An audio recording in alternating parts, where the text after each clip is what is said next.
උත්තරේ 8යි කියලා ගහපු කට්ටිය අත උස්සන්න. නැහැ. උත්තරේ 16යි කියලා ගහපු කට්ටිය අත උස්සන්න. ටික දෙනෙක්කින්.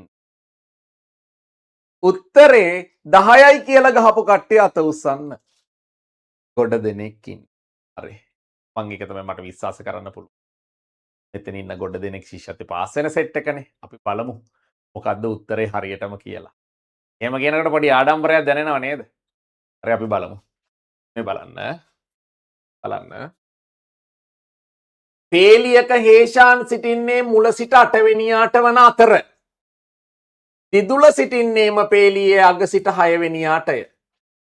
1 2 3 4 5 6 7 8 8 වෙනියට ඉන්නේ හේෂාන්.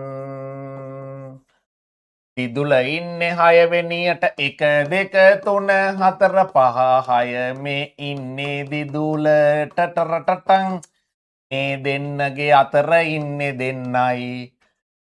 1 2 3 4 5 6 7 8 9 10 11 12 13 14 15 16 ඒ හින්දා ඉන්නේ 16යි කෝ බලන්න.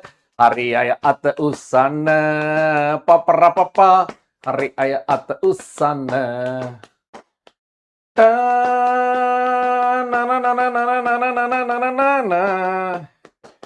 හැබැයි එයාට පොඩ්ඩක් අමතක වුණා.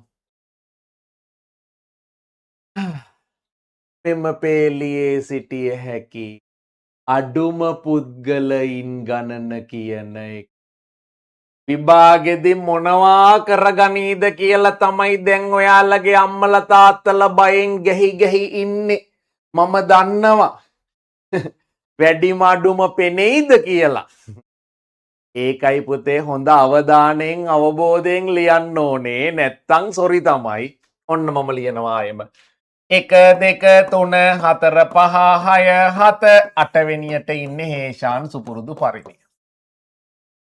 හැබැයි දිදුල ඉන්නේ 6 වෙනියට නම් හේෂානුයි දිදුලයි අතර දෙන්නෙක් ඉන්නවා නම් මේ අපේ සුදු පාටින් ඇඳලා ඉන්නේ දිදුල වෙන්න බැරිද? පුළුවන්. එයා අග ඉඳලා 6 වෙනිය මේ 1 2 3 4 5 6 වෙනිය.